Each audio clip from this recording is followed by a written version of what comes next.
के लिए कक्षा 9th विज्ञान विषय के लिए जो आज का पाठ्यक्रम रहेगा वो अपने नवीनतम पाठ्यक्रम के अनुसार रहेगा। और अपना जो पहली बात तो आप मेरी बात ध्यान से सुनना कि लॉकडाउन था। लॉकडाउन की वजह से आप कक्षा 8 की बोर्ड परीक्षा नहीं दिए, आपने 8वीं क्लास की बोर्ड एग्ज़ाम नहीं दिए,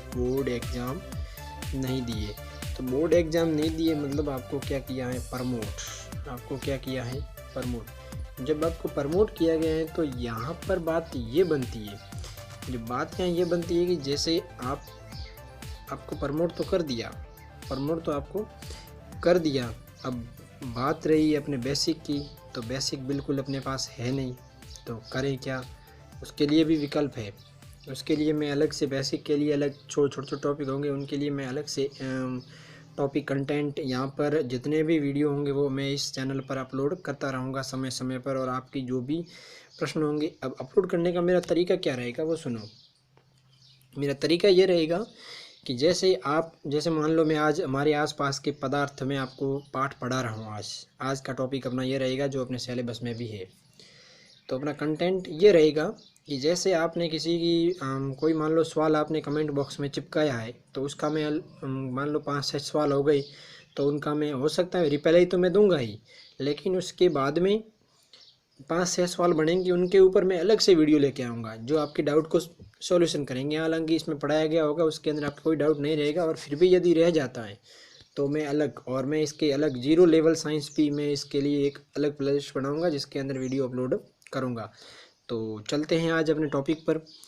पाठ का नाम है हमारे आसपास के पदार्थ। हमारे आसपास के पदार्थ। अध्याय का नाम है हमारे आसपास के पदार्थ। देखो क्या कहते हैं। अपने चारों ओर नज़र दौड़ाने पर हमें विभिन्न प्रकार की वस्तुएं नज़र आती है, और जिनका आकार, ध्यान से देखना, आकार, आकृति और बनावट अलग अलग होती है। और इस विश्व में प्रत्येक वस्तु जिस सामग्री से बनी होती है उसे वैज्ञानिक ने पदार्थ कहा है। वैज्ञानिक ने क्या कहा है? पदार्थ। मान लो कोई भी वस्तु बनी हुई है तो उसको वैज्ञानिक ने क्या कहा है? पदार्थ कहा है। यानी कि अपन भी उसको क्या कहते हैं? पदार्थ ही नाम देते हैं। क्या कहते हैं? पदार्थ ही कहते हैं। पदार्थ नाम दिया है जिस हवा में हम सांस लेते हैं, जो भोजन हम खाते हैं, और पत्थर, जैसे पत्थर, बादल, तारे, पौधे, पशु, और यहाँ तक कि पानी की एक बूंद या रेत का एक कण, ये सभी क्या हैं? पदार्थ हैं। ध्यान देने योग्य बात यह है कि ऊपर लिखी गई सभी वस्तुओं में द्रव्यमान होता है। अब देखो, जितने भी पदार्थ होंगे उनका क्या होगा? द्रव्यमान। जितने भी पदार्थ होंगे उन सभी का क्या होगा? द्रव्यमान। क्या होगा? द्रव्यमान। और वही द्रव्यमान होगा वो कहलाएगा उसका भार। क्या कहलाएगा? भार। यानी कि आप कह सकते हो कि जो भी पदार्थ है उनका एक क्या होता है? निश्चित द्रव्यमान होता है, और निश्चित द्रव्यमान होने से वो क्या कहलाती है? पदार्थ कहलाता है। क्या कहलाता है? पदार्थ। यहाँ कुछ स्थान पर आयतन भी घेरती है। अब आयतन भी घेरेगी। अब देखो, इसका भार भी तो निश्चित किया गया ना कि इसका भार भी होता है, इसका द्रव्यमान भी होता है। तो जिस स्थान पे रखेंगे, जैसे मान लो कोई वस्तु, जैसे मान लो यहाँ पर रखिए, तो यहाँ का जितना भी ये क्षेत्रफल होगा, जितना भी क्षेत्रफल होगा उसको ये घेरेगी, तो उसको हम क्या कहेंगे? आयतन कहेंगे। प्राचीन काल से ही मनुष्य अपने आसपास को समझने का प्रयास करता रहा है, और भारत के प्राचीन दार्शनिकों ने पदार्थ को 5 मूल तत्वों में वर्गीकृत किया है, जिसे पंच तत्व कहते हैं। और पंच तत्व के अंदर वायु आती है, पृथ्वी आती है, अग्नि आती है, जल आता है, और आकाश। ये पंच तत्व आते हैं, चाहे वो सजीव हो या निर्जीव। और इनके अनुसार जो वस्तुएं होती है वो वस्तुएं किनसे बनी होती है? पंच तत्वों से निर्मित रहती है। चाहे वो सजीव हो या निर्जीव हो, चाहे कैसी भी हो, लेकिन वो बनी होती किन पंच तत्वों से मिलकर बनी होती है। उस समय के यूनानी दार्शनिक ने पदार्थ को इसी प्रकार वर्गीकृत किया, और आधुनिक वैज्ञानिकों ने पदार्थ को भौतिक गुणधर्मों एवं रासायनिक प्रकृति के आधार पर 2 प्रकार से वर्गीकृत किया गया है। और इस अध्याय में हम दैनिक गुणों के आधार पर पदार्थ के बारे में ज्ञान अर्जित करेंगे, और पदार्थ के रासायनिक और पहलुओं को आगे अध्ययन में पढ़ेंगे। देखो जैसे जैसे हम आगे जाएंगे तो इनके विभिन्न प्रकार के जो पहलू हैं, विभिन्न प्रकार के जो क्रियाकलाप है वो आगे आते जाएंगे। देखो पदार्थ के भौतिक स्वरूप। अब देखो पदार्थ होता है, उसका भौतिक स्वरूप क्या होता है। पदार्थ के कणों से मिलकर बना होता है, और पदार्थ जो होता है वो कणों से मिलकर बना होता है। ये तो आपको बात पता होगी कि पदार्थ कणों से। अब कण क्या, कण छोटे छोटे होते हैं, कण छोटे छोटे होती है, और कणों से मिलकर क्या बनता है, पदार्थ बनता है। कण से मिलकर क्या बनता है, पदार्थ बनता है। और बहुत समय तक पदार्थ की प्रकृति के बारे में दो विचारधाराएं प्रचलित थी, और ये विचारधारा यह कि मानना था कि पदार्थ लकड़ी के टुकड़ों की तरह सतत होते हैं, परंतु अन्य विचारधारा का यह मानना था कि पदार्थ रेत की तरह कणों से मिलकर बने होते हैं। और आइए हम क्रियाकलाप के द्वारा पदार्थ के गुणों के बारे में निर्णय करते हैं, और ये सतत या कणों से बने होते हैं। क्या पदार्थ सतत कणों से बने होते हैं, इनके बारे में भी क्रियाकलाप के द्वारा करते हैं। देखो क्रियाकलाप क्या है। एक 100 ml बीकर लें। 100 ml का क्या लेना है, बीकर लेना है। 100 ml का बीकर लें और इस बीकर को जल से आधा भर दें, और बीकर को जल से क्या कर देना है, आधा भर देना। मान लो एक बीकर लेना है और बीकर को क्या लेना, आधा भर देना है। और दिए गए आधा भर लें और आधा भरकर जल के स्तर पर निशान लगा दें, और जल का जो स्तर है उसके ऊपर क्या लगा देना है, निशान लगा देना है। और दिए गए नमक या शक्कर या शक्कर भी ले सकते हो,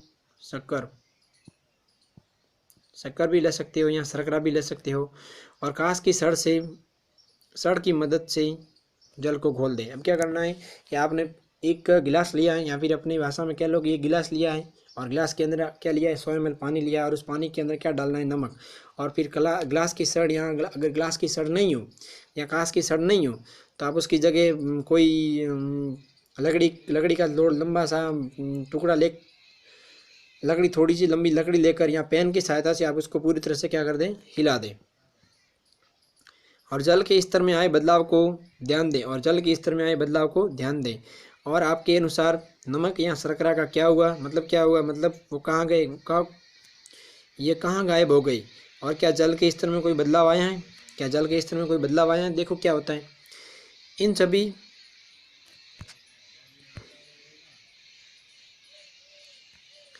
सभी प्रश्नों के उत्तर पाने के लिए हम विचार को स्वीकारना होगा, और सभी पदार्थों कणों से बने होते हैं।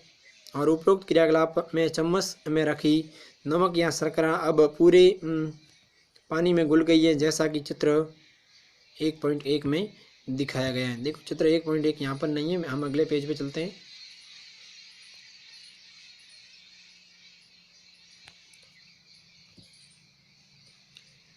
देखो जैसे ये चित्र दिया गया है, उपरोक्त जो अपने क्रियाकलाप किया है उसके अंदर क्या दिया हुआ है। जैसे पहले ही अपने क्या लिया, बीकर लिया, और बीकर में लाख गुना आवर्धित किए गए जल के कण हैं। इसमें जल के भी बहुत सारे कण हैं। इसके अंदर अपन ने क्या डाला, ये बीकर लिया, और बीकर के अंदर क्या डाला, जल, और जल के अंदर ये क्या मिलाया, नमक, और नमक मिलाकर अपने क्या किया, हिलाया, नमक को हिलाया। हिलाने से नमक क्या हो गया, पानी के अंदर घुल गया। पानी के अंदर क्या हुआ, घुल गया। जब पानी में घुल गया तो जल और नमक के अणु दोनों घुल गए। तो जब हम जल में नमक घोलते हैं तो नमक के कण जल के कणों के बीच के रिक्त स्थानों में समावेशित हो जाते हैं। तो देखो पदार्थ के ये कण कितने छोटे होते हैं, जल के कणों में समावेशित कैसे होते हैं, मतलब जल के कण बड़े होंगे, और नमक के कण वो छोटे हो जाएंगे, जिसकी वजह से जो नमक के कण होंगे वो कहाँ जाएंगे, जल के कणों के अंदर चले जाएंगे, जिसकी वजह से वो दिखाई नहीं देंगे।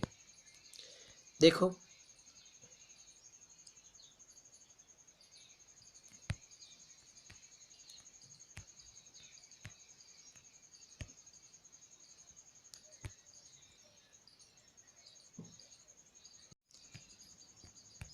इसमें मात्रक दिया गया है। अंतर्राष्ट्रीय मात्रक पद्धति के अनुसार आयतन 1 घन मीटर, मतलब 1 घन मीटर। आयतन मापने का मात्रक लीटर है। आयतन को मापने का मात्रक क्या है, लीटर होता है। और 1 लीटर के अंदर कितने डेसीमीटर होते हैं, ये DM लिखा हुआ है ना, तो इसको बोलेंगे डेसीमीटर। ध्यान रखना, डेसीमीटर। डेसीमीटर।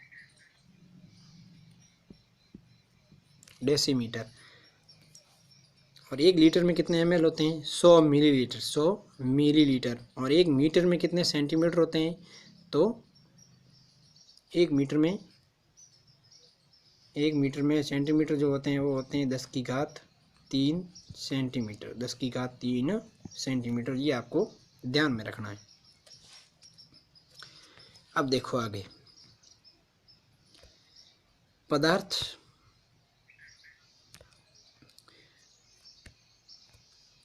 के कण कितने छोटे होते हैं? पदार्थ के जो कण होते हैं वो कितने छोटे होते हैं? कोई आकलन नहीं कर सकता। भले कोई भी पदार्थ हो, शायद कोई पदार्थ घुल रहा है या कोई पदार्थ नहीं घुल रहा है, पदार्थ बहुत सारे पाए जाते हैं। तो देखो एक क्रियाकलाप और कर देते हैं और उसके बाद ये क्रियाकलाप है, इस क्रियाकलाप को दोहराते हैं और करते भी हैं। देखो कैसे करते हैं। पोटेशियम परमैंगनेट के 2 या 3 क्रिस्टलों को 100 ml पानी में घोल दें। 100 ml पानी के अंदर क्या कर देना है? घोल देना है। और इस घोल में लगभग 100 ml जल, देखो इस घोल में से 10 ml घोल निकालना है। 10 ml घोल क्या करना है? निकालना है। 10 ml घोल क्या करना है? निकालना है। और 90 ml जल के अंदर मिला देना है। 10 ml घोल को निकाल देना है और 90 ml जो जल है, जल में मिला देना है। फिर इस उपरोक्त घोल में 10 ml निकाल कर 90 ml जल में मिला दें। फिर जो देखो यहाँ पर एक क्रियाकलाप दिया गया है। पहला क्या है? ये 100 ml जल है, इसके अंदर क्या डाले? 2 से 3 पोटेशियम परमैंगनेट के टुकड़े डाले, जिससे ये घोल बन गया। इसमें से एक प्रणाली के अंदर 10 ml का घोल ले लेना है। 10 ml का घोल लेना, फिर वापस 90 ml जो जल अलग से लेना है उसके अंदर डालना है। फिर वापस इसमें से जो ये है ना, इसमें से वापस 10 ml का घोल लेना है, वापस तीसरे बीकर में डालना है। फिर वापस उसी में 10 ml लेना है, फिर वापस उसी में अगले बीकर के अंदर डालना है। इससे क्या फ़र्क पड़ता है? इससे क्या प्रभाव पड़ेगा? तो देखो अनुमान लगाइए कि पदार्थ के कण कितने छोटे होते हैं कि प्रत्येक बार तनुकृत करने पर घोल का रंग हल्का होता जाता है और फिर वो पानी रंगहीन नज़र आता है। अब धीरे धीरे आप ऐसा परीक्षण करते जाओगे, ऐसा परीक्षण करते जाओगे। अगर आप ऐसा क्रियाकलाप करते जाओगे तो धीरे धीरे ऐसा क्रिया करते जाओगे तो क्या होगा? जैसे मान लो इसमें से वापस अपन ने 10 ml जल लिया, 10 ml जल लिया और एक और आगे एक और बीकर बनाया। इस बीकर के अंदर मान लो 90 ml तो जल है ही, वापस ये जल डाला तो इसका रंग इसकी तुलना में इसका रंग और फीका पड़ जाएगा। और क्या हो जाएगा? फीका पड़ जाएगा। तो हम कह सकते हैं कि यह प्रयोग दर्शाता है कि पोटेशियम परमैंगनेट के बहुत थोड़े से क्रिस्टलों से पानी की बहुत अधिक मात्रा 1000 लीटर भी रंगीन हो जाता है। इससे हम यह निष्कर्ष निकाल सकते हैं कि पोटेशियम परमैंगनेट के केवल एक क्रिस्टल में कई सूक्ष्म कण होते हैं और यह कण छोटे छोटे कणों के अंदर क्या हो जाते हैं? विभाजित हो जाते हैं। अतः एक स्थिति में यह कण और छोटे भागों में विभाजित नहीं किए जा सकते हैं और पोटेशियम परमैंगनेट की जगह 2 ml डिटॉल का मतलब साबुन होता है ना, वो भी क्रियाकलाप कर सकते हैं। और से भी हम ये क्रियाकलाप कर सकते हैं और लगातार तनुकृत होने पर भी हम इसकी महक हमें मिलती रहती है। पदार्थ के कण बहुत छोटे छोटे, ये लाइन इम्पोर्टेंट है, ध्यान रखना। ये लाइन, पदार्थ के कण इतने छोटे होते हैं कि हम कल्पना भी नहीं कर सकते। अर्थात पदार्थ के कण इतने छोटे होते हैं कि हम उसकी कल्पना भी नहीं कर सकते कि पदार्थ कितना छोटा होगा। अब पदार्थों के अभिलाक्षणिक गुणधर्म, इसके बारे में मैं आपको अगले वीडियो के अंदर, वीडियो नंबर अपना दूसरा जो वीडियो बनेगा और दूसरे वीडियो के अंदर हम इसकी चर्चा करेंगे। वीडियो नंबर 2 में इसकी चर्चा करेंगे। थैंक यू, धन्यवाद।